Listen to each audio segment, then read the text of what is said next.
Qué bueno que es Dios. Dígale al que está a su lado, Dios es bueno. Estaba escuchando al pastor las dos palabras que utilizó, la de Proverbios, interesante porque hay una versión que dice: el que se duerme en el tiempo de la cosecha es hijo que avergüenza. No solamente el que recibe vergüenza, sino que le da vergüenza a su padre. Porque es un tiempo interesante, si están en este tiempo tan importante en el que tenemos que entender el por qué y el para qué Dios nos ha llamado. Diga conmigo, ¿por qué y para qué? El por qué y el para qué es muy importante. Y estaba pensando en la palabra fructificar, cuando él estaba hablando este tiempo de fructificar, cuando Dios bendice a Adán y le dice fructificad y multiplicaos.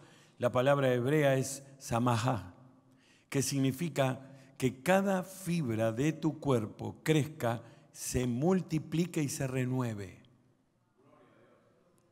Así que fructificar es una cosa extraordinaria en Dios, porque fructificar era el centro de la eternidad.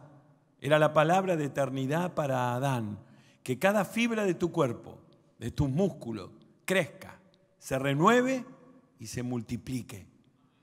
Eso como que nunca pasás a la vejez, nunca se desgasta. Y si están en tiempo de fructificar, vienen tiempos de sanidad, de bendición, vienen tiempos de renuevo. Alguien diga amén, qué bueno que es Dios. Así que bueno, qué bueno poder estar con ustedes en este tiempo, este día tan importante, tan lindo, tan bueno, en el que Dios nos va a bendecir. Alguien me puede ayudar y decir amén también a eso. Estaba justamente meditando, yo pensando mientras venía que iba a compartir con ustedes. Cuando vi, sentí el Espíritu. Esta palabra creo que Dios la traerá para abrirte tu mente. Normalmente las personas que participan entre semanas son, no voy a decir que los que vienen los domingos no se comprometen, pero aquellos que vienen entre la semana son los que están tratando de caminar la milla extra. Y lo estoy alabando, así que agárrela. Son aquellos que tratan de caminar un poco más, que dan un poco más, que dicen, no, yo necesito. Y yo los vi y dije, Señor, hay una palabra para ellos. Y mientras yo meditaba, pensaba, ¿no? Y la palabra que vino a mi mente fue que nuestra actitud determina nuestros tiempos. Hay tiempos estipulados por Dios, pero hay hombres que son capaces de cambiar los tiempos. Hola. ¿Cómo puede ser? Hay tiempos estipulados por Dios, pero hay hombres que tienen la capacidad de cambiar los tiempos. Hubo alguien que se detuvo y dijo, sol detente en Gabaón.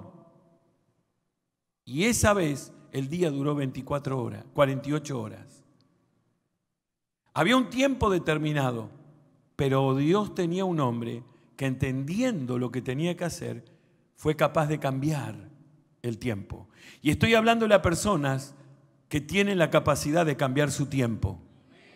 Hay un tiempo que estamos viviendo. En este tiempo que se avecina, vas a necesitar una nueva actitud. Porque para poder cambiar el tiempo, hay alguien que se pudo levantar y decirle a la mar, enmudece. Hay alguien que se pudo levantar y dijo, si tuvieras fe como un grano de mostaza, le dirías a ese monte. Hay alguien que pudo salir de la barca y caminar sobre el agua. Hubieron hombres a través de la historia en la Biblia que fueron capaces de cambiar los tiempos. Había tiempos determinados y formas determinadas, pero hubieron hombres que fueron capaces de cambiar el tiempo. Y los hijos de Dios tienen la capacidad de cambiar los tiempos. Yo no sé cuál será el tiempo que pueda estar hoy, pero yo sé que tenemos la posibilidad de cambiar el tiempo. Alguien diga, me va a ir bien. ¿Sabe por qué? Porque la Biblia dice, díganle al justo, ¿cuántos justos hay aquí? Díganle al justo que le irá bien y que comerá de los frutos de sus manos. Isaías 3, te va a ir bien. Diga conmigo, me va a ir bien. Es una determinación de nuestra palabra. ¿Usted me entiende? Este tiempo necesita una nueva actitud, una forma diferente. Lo que te sirvió ayer, hoy ya no te va a servir. Este tiempo nuevo que se avecina, en este tiempo, lo viejo no te va a servir. Viene un tiempo nuevo, en una vida nueva, en una visión nueva. Y yo recordaba por allá, por la segunda de Samuel en el capítulo 11, por allá decía, la Biblia dice que había un tiempo, aconteció en el año siguiente, en el tiempo en que los reyes salen a la guerra. Hace la historia de David cuando se quedó, cometió el pecado porque se quedó. Pero lo que yo rescato de este verso es que había tiempos para salir a la guerra. Al año siguiente, en el tiempo en que los reyes salen a la guerra, hay tiempos para salir a la guerra. Y me puse a pensar, ¿cuáles son esos tiempos determinados para la guerra? No sé si tal vez usted se pueda encuadrar o meditarlo, pensarlo para usted, pero cuando la apatía llena tu vida es tiempo de guerra. Cuando te acostumbras a lo cotidiano es tiempo de guerra.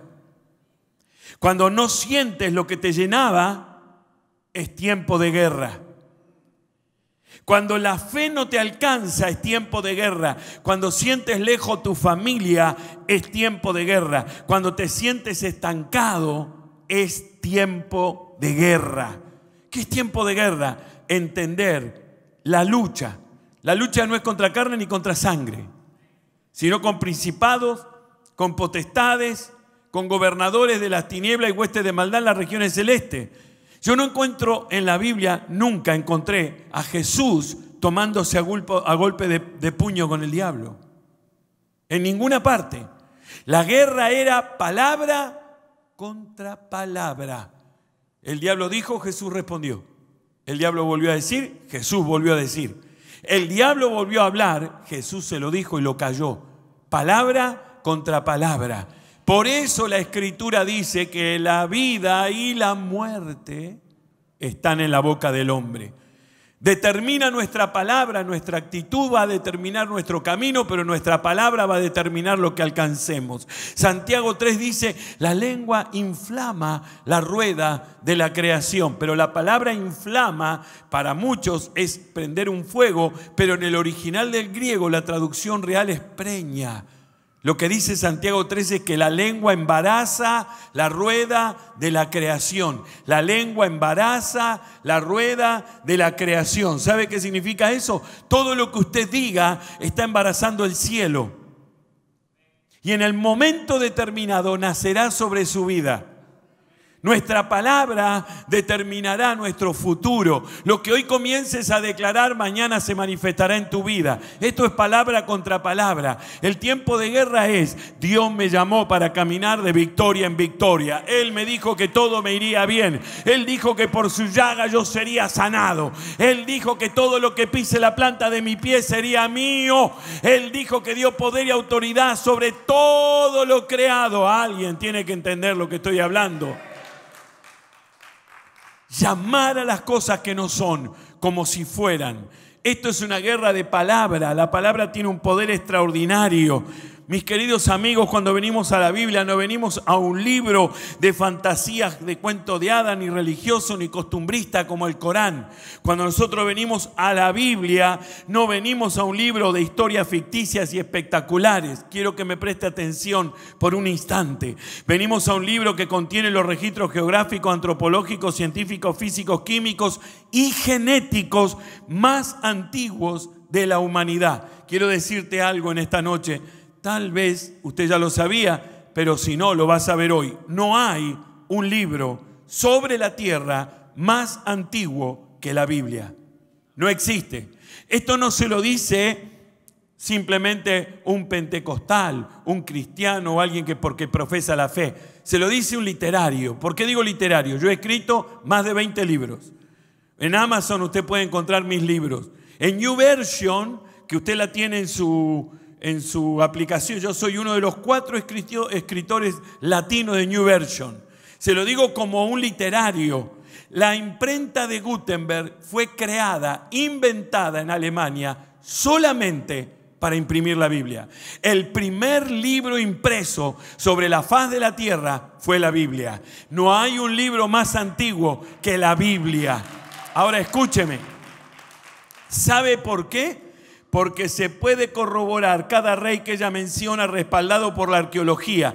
Todo lo que la Biblia dice, la antropología y la arqueología, la ciencia lo corroboró. David existió, Ciro existió, Nabucodonosor existió, los faraones, José, Abraham y los emperadores romanos que la Biblia menciona, todos ellos existieron. No existe un libro como la Biblia. Por eso en este tiempo tan importante nosotros tenemos que, me encanta cuando el pastor habla de los proverbios, para nosotros los proverbios es el alimento de nuestros días. Todos los días escuchamos los 31 proverbios en nuestro auto. Todos los días ponemos el pendrive y escuchamos los 31 proverbios, todo el libro de Cantares, todo el libro de Eclesiastés, por ahí Isaías o alguno del Nuevo Testamento, pero cada día de nuestra vida, ya de hace más de 2 años, todos los días escuchamos los 31 libros de Proverbios. Solamente con el libro de Proverbios usted será el mejor padre que pueda ser, el mejor marido que pueda ser, la mejor mujer que pueda ser, la mejor madre que pueda ser, el mejor hijo, la mejor hija, el mejor comerciante, la mejor comerciante, el hombre con ética, con moral y con principio más grande en la tierra, solo con el libro de Proverbios. El libro de Proverbios es extraordinario. Así que usted ahora tendría que decir, ok, pastor, voy a empezar a leer Proverbios. Amén. Hoy estaba meditando yo sobre David y estaba dirimiéndome entre 2 palabras para poder compartir con ustedes sobre el rey David. Y estaba recordando quién fue David. A David lo condicionó su entorno. Pues nosotros imaginamos al rey David jovial, jocoso, contento, siempre feliz, rubio. Algunos dicen que era pelirrojo, otros dicen que era rubio. Blanco era.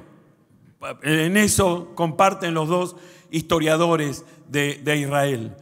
Pero no era un muchacho muy alto para aquel tiempo, ahora sería alto, pero en aquel tiempo 1,80 m, 1,82 m no era alto. Hombres de guerra medían 2,10 m, 2,20 m. Así que era un muchacho menudito. No era muy especial a los ojos de nadie, déjeme explicarle. Lo condicionó su entorno, su padre no lo reconocía, sus hermanos no lo querían, su madre no tuvo nombre y era una mujer de vida fácil. La historia dice que era prostituta. Por eso el Salmo 51 dice, en pecado me concibió mi madre. Si hubiera sido esposa de Isaí, no hubiera dicho, en pecado me concibió mi madre, porque hubiera sido concebido como corresponde. David nace de una relación esporádica, espuria, en un tiempo de cosecha. Los hombres se apartaban casi 2-3 meses para levantar la cosecha. Ahí iban los dueños de los campos y ahí se acercaban las mujeres para hacer lo que hacían por un puñado de trigo, de comida, un cabrito. Esa fue la manera de nacer de David. Por eso, cuando Samuel llega a la casa, no está con el padre. Había 7 con el padre y él estaba en el campo cuidando ovejas, que era el trabajo de los entenados, de los que no eran hijos legítimos. Así que a David lo condicionó su entorno, el padre no lo quiso, los hermanos tampoco, la madre no tuvo nombre. El profeta no lo ayudó, porque Samuel todavía amaba a Saúl. Cuando Dios le dice, vete a la casa de Isaí, me ungirás a uno de sus... Él dijo, pero no, porque Saúl, basta, no llores más por Saúl. Se terminó Saúl. Yo ya me escogí a otro. Y Samuel se fue. Bueno, la historia usted la conoce. El padre empieza a desfilar a todos los hermanos. Ninguno era. ¿Tienes otro? No. Hasta que se acuerda. Sí, tengo uno allá en el campo, pero no, ese no puede. Hace que venga. Porque hasta que no venga, no vamos a sentarnos a la mesa. Cuando David llega, Samuel lo mira, lo unge por rey, lo declara, le dice que va a ser rey sobre Israel y no se queda ni a comer. Se va y lo deja. Samuel debería haber sido el puente, el que fuera capaz de insertarlo en el propósito. Sin embargo, Samuel se pega la vuelta y se va. Lo traicionaron sus amigos. Sus hombres eran valientes pero desobedientes. Los que decían que eran sus amigos lo traicionaron. El suegro le entregó a la esposa por mujer a otro. Mire todo lo que vivió este muchacho. Sin embargo, siempre alineó su corazón con Dios. Mire qué cosa interesante, porque nadie lo ayudó. El punto que quería tocar hoy de David, usualmente hablo de palabras que cambian destinos, pero hoy te voy a tocar un punto que voy a necesitar que prestes atención. A mí me gusta mucho el hebreo, el griego, soy un estudioso de los libros y hay palabras que hay que aprender a encontrar. Mire, lo que está escrito en la Biblia está escrito detrás de lo que está escrito, no lo que está escrito adelante. Por ejemplo, Jocabed fue la madre de Moisés. ¿Sabe qué significa Jocabed? La que carga la gloria de Jehová. Y se casó con Amram, que significa pueblo enaltecido y puesto en eminencia. La que carga la gloria de Jehová se casó con un pueblo enaltecido, puesto en eminencia, y nació Moisés, que sacó a Israel de Egipto a través de la gloria de Dios y enalteció un pueblo y lo puso en eminencia. ¿Entiende? Nada en la Biblia está escrito por casualidad. Todo tiene una razón, todo tiene un porqué. Los nombres encierran misterio. Por eso dice el libro de Proverbios, ya que lo están leyendo, gloria de Dios es encubrir un asunto, honra del rey es escudriñarlo para darlo a conocer. Y la palabra asunto en hebreo es dabar, y dabar en griego es logos y en español es palabra, pero dabar en hebreo, la traducción de dabar real es palabras que tienen el poder de ordenar. Gloria de Dios es encubrir las palabras que tienen poder de dar órdenes. Gloria de Dios es encubrir palabras que tienen el poder de hacer que las cosas sucedan. Y honra del rey es escudriñarlas y darlas a conocer. ¿Qué significa? Nosotros, reyes y sacerdotes, tenemos que aprender a escudriñar la Escritura, porque en ella os parece que hallaréis la vida eterna. Pero no solo eso, sino la capacidad de hacer que las cosas ocurran. La Biblia es extraordinaria, es hermosa, es algo increíble. ¿Me está entendiendo? Cuando uno comienza a entender esto, wow, usted dice, pero mira, y no solamente piensa en Jocabed, piensa en la madre que cuando vio nacer a su hija, tomó el tiempo, dijo, va a vivir 40 años, va a nacer un hijo, le voy a poner Jocabed, porque entra dentro de los 400 años y ella va a tener al que va a liberar a Israel de Egipto por la palabra profética que teníamos de Abraham, de allá, de Isaac, de Jacob, de aquel tiempo, 400 años, tu pueblo será siervo en un pueblo que no es suyo. Y luego alguien lo sacará, esta va a ser, y la llamó Jocabed, vas a cargar la gloria de Jehová, porque Dios es generacional. Dios opera en nuestra vida, pero en la vida de nuestro hijo, hijo natural o espiritual, y en la vida de nuestro nieto natural o espiritual, porque Dios es el Dios de Abraham, de Isaac y de Jacob. Cuando el diablo trunca eso, corta la raíz y el crecimiento de una iglesia. Por eso hay una estadística que dice que las iglesias no duran 2 generaciones. ¿Sabe por qué? El diablo la trunca porque la cuarta generación siempre es generación de gobierno. Abraham, Isaac, Jacob, José, generación de gobierno. David fue cuarta generación de gobierno. Por eso el diablo nos quiere truncar siempre con divisiones, con rupturas, con separaciones, para que nunca lleguemos a la autoridad, a la capacidad de ejercer el gobierno pleno en lo espiritual. Pero volviendo a David, David estaba ahí en medio de una situación que no entendía. El que tenía la palabra como la boca de Dios, porque dice que todo lo que Samuel decía era como si lo hablara Dios, lo unge por rey sobre todo Israel y se va. Pero las cosas que Dios tenía preparadas, las maneras que Dios tenía preparadas, voy a ir rápido por ahí, porque no me quiero quedar ahí, hacen que David llegue hasta donde estaba Saúl, que Saúl lo tomara como paje de armas, que lo tuviera casi 2 años con él, y en esos 2 años se instruyera. David envió el palacio, empezó a pensar la palabra profética que había recibido, empezó a decir, esto será mío un día, porque Dios me está llamando para esto. Y Dios, como no lo quería, y Dios lo había llevado para mostrar. ¿Sabe? Hay veces que Dios te mueve para mostrarte un poco lo que te va a dar. Pero no es ni el momento, ni el lugar, ni el tiempo, ni la manera. Porque para que podamos alcanzar lo que Dios tiene para nosotros, necesitamos proceso. Diga conmigo, proceso. Dígalo de nuevo, proceso. Quiero darte un consejo humilde. No le huyas al proceso. Porque los procesos son los que preparan tu vida para que puedas alcanzar lo que realmente Dios quiere para ti. ¿Me está entendiendo? Yo tengo una reflexión en medio de los escritos que dice, amados trasvasadores. Y recuerda la manera en cómo se hacía el vino. Allá por Ezequiel dice que el vino se limpiaba pasándolo de vasija en vasija. Entonces quedaba la borra en uno y se la pasaba a otra de piedra. Y después la dejaban descansar y se la pasaba a otra más de piedra. Y después lo dejaban descansar y se la pasaba a otra, siempre dejando un poquito. Cuando ya estaba limpio, se lo ponía en un tonel y se lo llevaba a cautividad. Significa, se lo llevaba a un sótano, a un lugar oscuro, y se lo dejaba allí en cautividad, preso, durante mínimo de 2 a 3 años. Y en esa reflexión yo pongo amados trasvasadores, porque necesitamos que nos trasvasen. Claro, el trasvasamiento duele. ¿A quién le gusta que lo trasvasen? A nadie. Pero si no te dejas trasvasar, te convertís en un vino bastardo, que termina siendo un vino para borrachos. Pero si te dejas trasvasar y poner en cautividad, llegará el día que serás puesto en la mesa del rey para que te degusten y serás apreciado. Y yo, entendiendo lo que esa palabra decía, recuerdo que me tomé el trabajo de ir a buscar a todas las personas que habían hablado mal de mí, que me habían herido, que habían mentido sobre mí, que habían podido hacer algo bueno y no lo hicieron. Y los fui a buscar, eran como 5.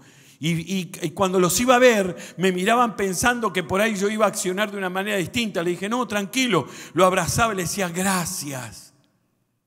Gracias por lo que hiciste. Me quedaban mirando sorprendidos. ¿Qué hice? Mentiste, dijiste mal contra mí, me trasvasaste. Y se quedaban mirándome como diciendo, y encima me das gracias. Le digo, te doy gracias, ¿sabes por qué? Porque gracias a eso es que yo saqué de mí toda la escoria. De mí salió todo lo malo. Fuiste capaz de limpiarme, me trasvasaste y me convertiste en el vino que soy hoy. Gracias, porque sin vos yo nunca lo hubiera logrado. Eso se llama proceso. Así que no tengas malos pensamientos contra los que te hirieron, te lastimaron o tal vez no dijeron lo bueno de tu vida, mintieron contra vos. No importa, fueron los que están preparando tu vida para que seas el ejemplo que hoy sos. Son los que están preparando tu vida para que mañana te beba alguien y pueda tener vino de la revelación. Alguien diga amén a eso. Bien, voy a seguir con la palabra, si no me voy a quedar ahí. Y entonces Dios acciona de manera tal que David llega delante de Saúl, pero como no lo quería ahí, llegaba el tiempo de su trasvasamiento, vienen los filisteos, invaden Israel y Saúl manda llamar a todos los varones de guerra. Y cuando su padre Isaí se entera, dice, ok, yo mando a mis hijos, pero mándenme a David que lo necesito de nuevo. Y cuando vuelve David, el padre no lo necesitaba para nada. Lo mandó de nuevo a cuidar ovejas y lo dejó cuidando ovejas hasta que sintió la urgencia de saber cómo estaban sus hijos. Lo manda de nuevo delante de Saúl, otra vez para que pueda saber cómo están sus hermanos. La historia se la hago rápida y allí David comienza a indagar y escucha que dicen que le van a perdonar los impuestos al padre del que lo venza, le van a dar a la hija del rey por mujer y lo llenarán de riqueza. David lo único que escucha es que le dan a su hija por mujer. Porque tenía una palabra. ¿Cuál era la palabra? Que él iba a ser rey sobre Israel. Entonces dijo, ¿qué mejor manera de ser rey que casarme con la hija? Así que él toma la iniciativa y dice, no, yo voy a pelear, yo lo voy a matar, no tengo ningún problema, yo voy. Claro, cuando él entra y Saúl lo mira, lo reconoce y dice, rey, no te preocupes, todos ustedes, amigo mío, no se preocupen, yo voy a ir, yo lo voy a matar. Nadie quería ir, nadie quería enfrentarlo. El que debía enfrentarlo realmente era Saúl, porque era el ungido, era el rey. Pero él tenía miedo, temor y no quería ir. David dijo, no te preocupes, yo lo voy a enfrentar. No tengas ningún problema.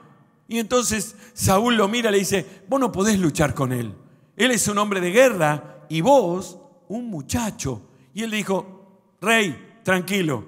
Yo, cuando era pastor, interesante, porque él había dejado las ovejas con su padre. Él no era, él es. Él debería haber dicho, yo soy pastor. Sin embargo dijo, cuando yo era pastor, porque cuando David entró delante de Saúl, dijo, nunca más vuelvo para atrás. Yo ya soy asesino de gigante.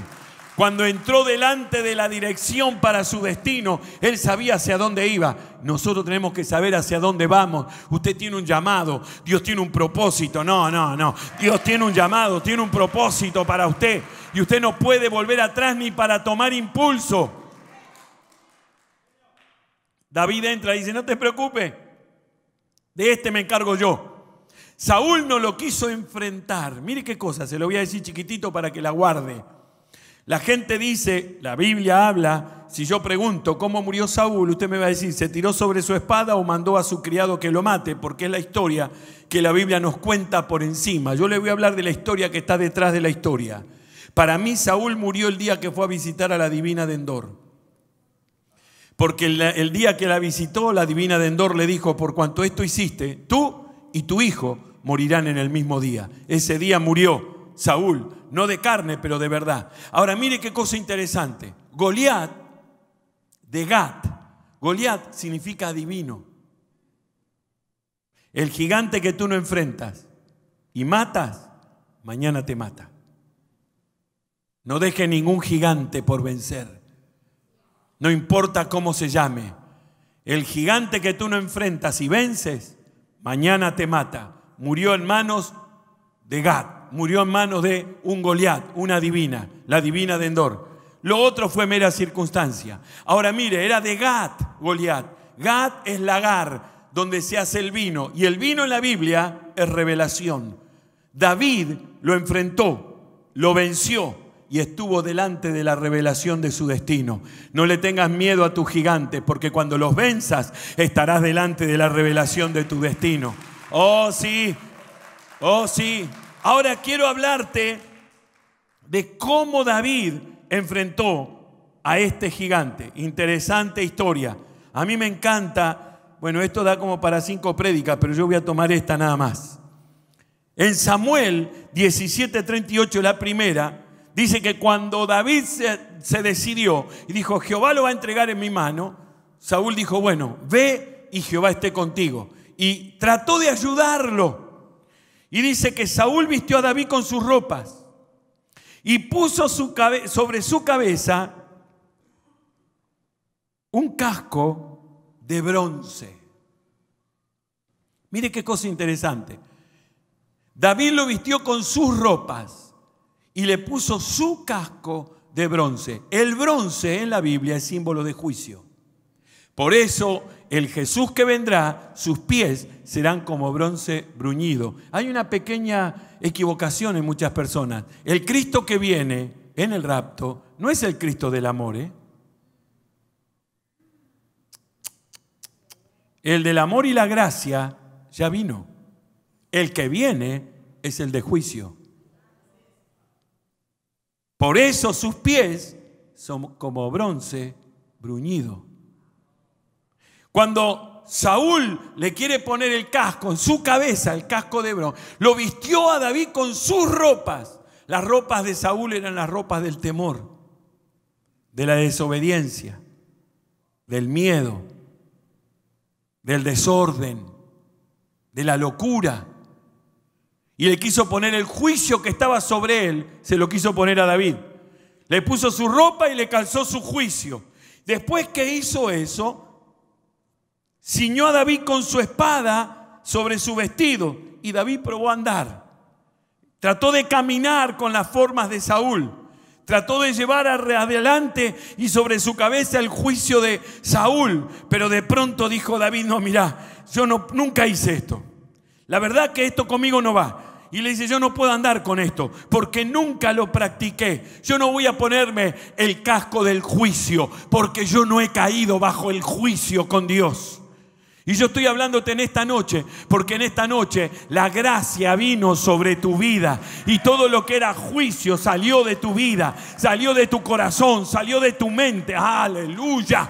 Oh, David dijo, yo no estoy con esto, yo no tengo esto sobre mi cabeza, yo no voy a llevar el juicio sobre mi cabeza. Y se lo voy a decir con la escritura. Qué interesante esto, me encanta esta palabra. 17:40 dice, y tomó su cayado.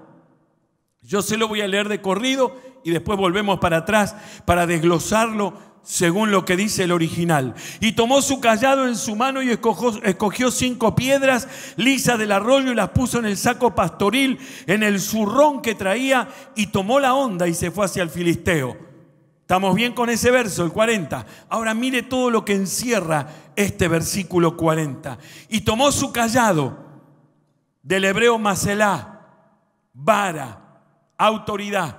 Significa que germina, que tiene vida, para golpear, que guía o que predice. Maselá. Y tomó el maselá, tomó la palabra, vara, la autoridad. Tomó la autoridad. ¿Qué autoridad? La que había recibido de Samuel. Párese. Hay tiempos determinados por Dios en los que Dios se manifestó en tu vida, y quiero que ahora te remontes a la palabra que Dios te dio y que nosotros olvidamos, pero que Él no la olvida. La promesa que Él hizo sobre tu vida, la palabra profética que Dios te dio. David se paró sobre esa palabra, la autoridad. Él había recibido autoridad. Él todavía para muchos era un pastor de ovejas, pero David dijo: yo no soy pastor de ovejas, yo ya soy rey por la palabra. Oiga, él se paró sobre la palabra, ¿me está entendiendo? Y tomó la palabra que tenía vida, la palabra que tenía la autoridad de golpear, de guiar, de predecir lo que iba a pasar. Dice, y la tomó en su mano y escogió 5, interesante, 5 en hebreo es gracia. El número 5 en hebreo es gracia. Cuando en hebreo es 5, el 5 es la gracia. David tomó la palabra de autoridad que había recibido de Samuel, se paró sobre esa palabra, dijo yo soy, y caminó sobre la gracia. Por eso él no podía tener ningún casco de bronce, porque estaba caminando sobre la gracia. Cuando tú te paras en la palabra profética que Dios te dio, cuando no te la olvidas, cuando la determinas para tu vida, caminarás sobre la gracia. Alguien diga amén a eso. Y comenzó a caminar sobre la gracia y tomó 5 piedras del hebreo eben. Ahora escúcheme. Para la palabra piedra en hebreo hay 2 o 3 vocablos: ebená, ebenje o eben. Y eben significan piedras con sentido de construir. No tomó cualquier piedra. Por eso dice 5 piedras lisas. Tomó 5 piedras que servían para construir. Vamos a la historia. Se paró sobre la palabra profética de su vida, caminó sobre la gracia y tomó lo que la podía construir. Oiga, oiga, oiga. Se paró en la palabra profética. ¿Dónde estás parado? Caminó sobre la gracia, porque cuando tú caminas sobre la palabra que Dios te dio, Habacuc escribe la visión: corre sobre ella, porque aunque tarde, de cierto vendrá. Había tardado 2 años esa palabra profética que Samuel le había dado, pero David sabía que estaba delante de esa palabra y dijo: yo me voy a agarrar de esta palabra. A mí no me importan tus vestidos, yo no quiero tu juicio. No, no, no, no. Yo voy a tomar la vara, la autoridad que tú me diste, y voy a caminar sobre la gracia y la voy a construir. Oiga, la gracia se construye, y la palabra profética que Dios te da, te la tienes que construir. No te puedes detener a esperar que suceda. Tiene que pasar, porque tú caminas sobre ella. Alguien diga amén. Espérese que falta poco y ya casi terminamos. Pero lo que viene está bueno, pero bueno. Mire, la palabra es buena cuando me gusta a mí, y a mí me gusta, así que está buena. Escuche.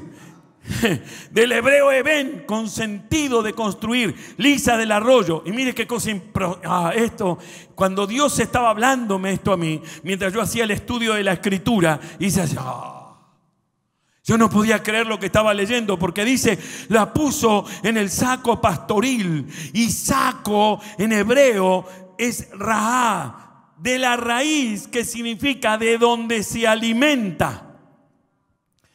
David se paró sobre la palabra profética, caminó sobre la gracia, escogió piedras que podían edificar esa palabra y las puso en el lugar donde lo iban a alimentar.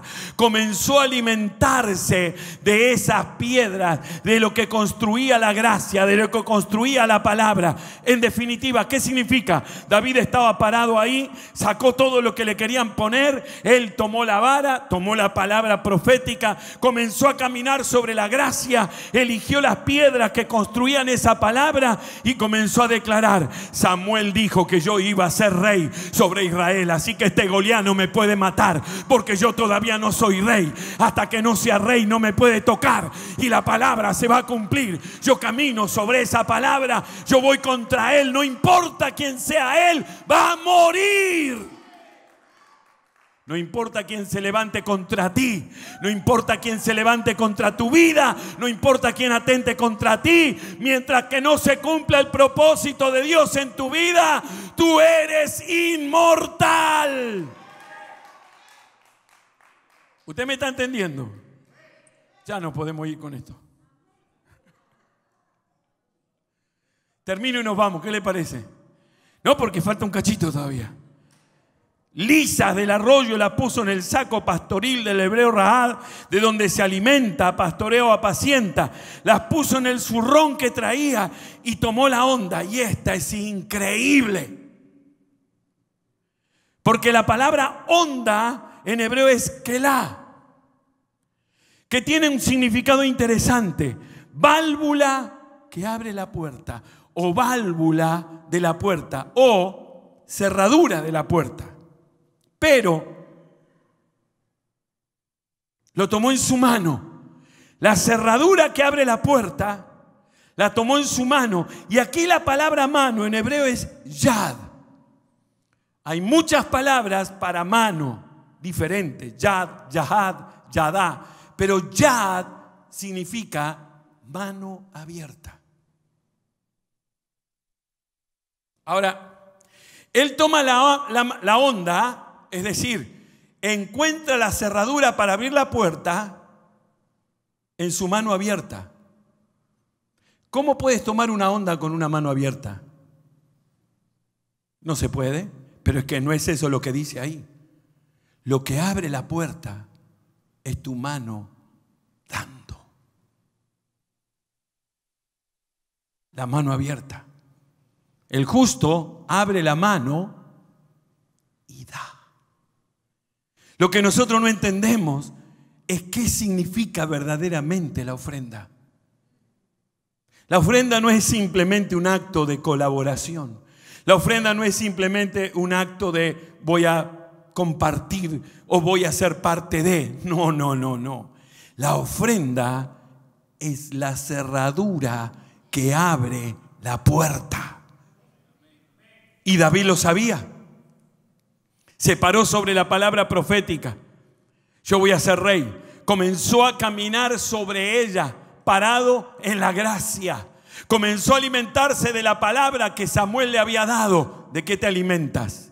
¿Qué es lo que alimenta tu corazón y tu mente? No escuches a todo espíritu, dijo Pablo. Cerrá tus oídos a las mentiras, a los engaños, a los menosprecios. Cerrá tus oídos a las palabras negativas, a lo que no puede, a lo que no alcanza, a lo que no logra. Todo es posible al que puede creer. Todo es posible. Él cerró sus oídos. Eres pequeño, tienes 1,80 m, no eres hombre de guerra, tú no sabes nada. Él cerró sus oídos y dijo: no, no te preocupes. Este no va a ser más que el oso o el león que yo mataba. Para él es un paladín, pero para mí es una bestia, igual que las que maté cuando me querían robar las ovejas. ¿Sabe lo que hizo David? Palabra. Él sabía lo que era la guerra. Palabra contra palabra. Emitió una palabra, la soltó, cruzó el campamento, cruzó el lugar de la guerra y lo golpea a Goliat en el pecho. Y cuando Goliat viene a ver a David, ya no se siente paladín, no se siente león, ni se siente oso. Lo mira y le dice: ¿qué soy yo? ¿Un perro para que vengas a mí con un palo?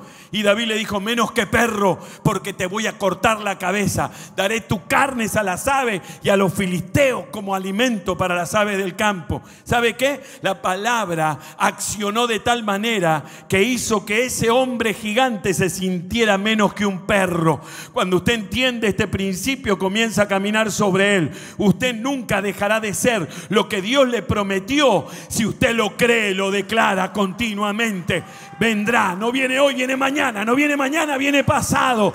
Y si usted lo entiende, abre su mano y entra en el altar del sacrificio con la ofrenda y abrirá la puerta para su bendición. ¿Usted me está entendiendo?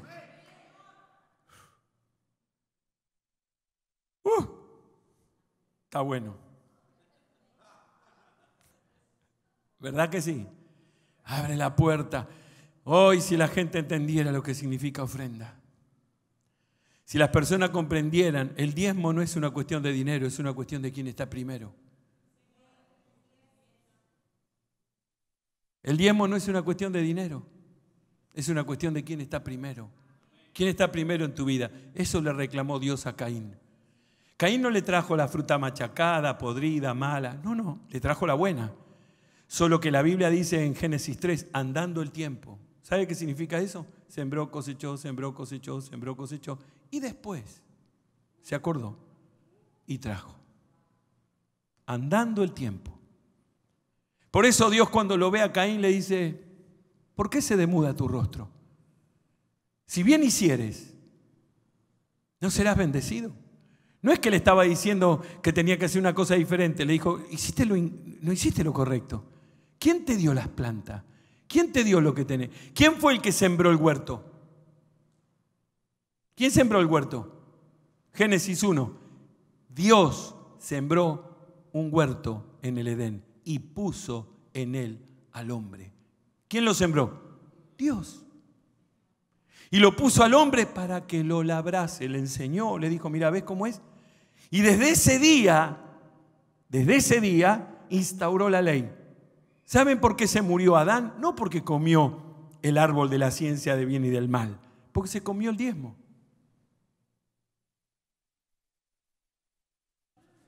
¿Cómo, pastor? Dios lo pone en el huerto y le dice: acá están todos estos árboles, cuídalos a todos, incluido el árbol de la ciencia del bien y del mal. Él tenía que cuidarlo. De todos podés comer, pero de este no. Porque el día que lo comas te vas a morir. ¿Usted cree de verdad que Dios puso la muerte en una frutita? No, lo que Dios le dijo: este árbol no lo toques, este es mío. Este es mi diezmo. Esto es mío. El día que lo toques, te moriste. No toques esto, cuídalo, igual que a todos. Cuídalo a todos, regale a todos. Este es mío, no lo toques. Lo tocó y ¿qué le pasó? Se murió. Lo tuvo que redimir. Lo cubrió con pieles. Ahí lo vio Abel. Porque los hombres, esta es otra, y con esta termino y basta porque ya es demasiado, están atragantados, están así, ya no le entra más nada. Con esta termino. Porque Dios no le permite al hombre comer carne hasta Noé. Si usted lee la Biblia, después del diluvio, Dios le dice a Noé: y ahora comerás carne. Pero hasta antes, el hombre solamente podía comer fruta, semilla y, por causa del pecado, verduras. Pero no podía comer carne. Entonces, si el hombre no podía comer carne hasta Noé, que vivió 600 años cuando se metió en el arca, explíqueme usted por qué Abel criaba corderos. Dígame. ¿Para qué criaba ovejas Abel? Para el sacrificio. Y porque tuvo la revelación del sacrificio, fue librado de la maldición, de la carne, de la tierra. Porque su hermano, que se fue a la tierra sin revelación, cuando quería leche o necesitaba pieles para cubrirse, ¿a quién se la tenía que comprar? Abel. ¿Y con qué le pagaba? Con verdura y comida. Entonces el de te producirá cardo y espino, Abel no lo tocó. Él se dedicó simplemente a seguir la revelación.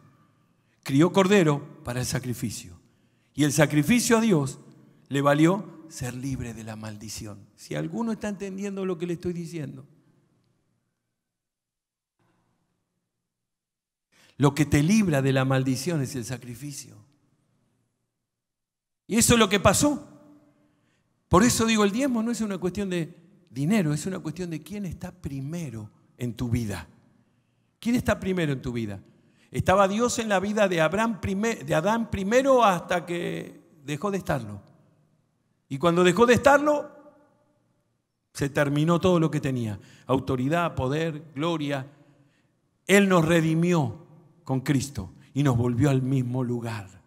La palabra profética que recibiste en tu vida ha de determinar en tu destino, si la crees y la declaras, lo que viene para ti. Estamos parados en la gracia, tenemos la autoridad, la vara de Dios, tenemos la manera y la capacidad, alimentémonos de esa palabra. Y ahora abramos la puerta con la mano abierta para alcanzar todo lo que Dios tiene para nosotros. Alguien diga amén.